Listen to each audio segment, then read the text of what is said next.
আজকে সৌদির আলৌলা শহরের এই যে আকাশে আজকে পুরো মেঘে ভরা। ঠিক আছে, শুধু আজকে না, গত 2-3 দিন ধরে এই অবস্থা।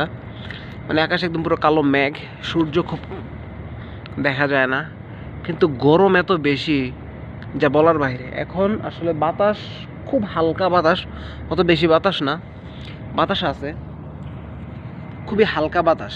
কিন্তু এই বাতাসে মানে আমি এখানে বসে আছি, আমি বুঝতেছি আসলে এখানকার আবহাওয়াটা কেমন।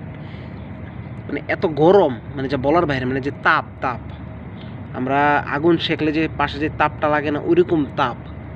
মানে চামড়া ঝলসে ফেলে, চামড়া ঝলসানোর মতন তাপ, এত তাপ।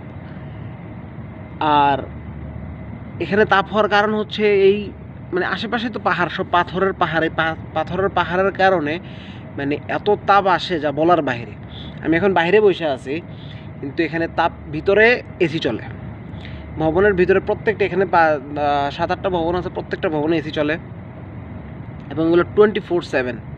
এত ঠান্ডা ভিতরে, মানে ভিতরে যত ঠান্ডা এসি, বাইরে তত গরম।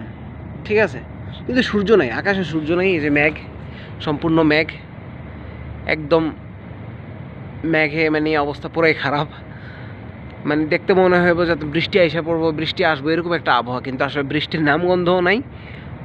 গরমে অবস্থা কাহিল করে ফেলতেছে এক একজনের, এত তাপ। মানে ভিতরেও বসা যাইতেছে না, বাইরেও বসা যাইতেছে না। তো এই 5 মিনিট ভিতরে, 5 মিনিট ভিতরে থাকি, 5 মিনিট বাইরে, 5 মিনিট ভিতরে, 5 মিনিট বাইরে, এইভাবে চলতেছে।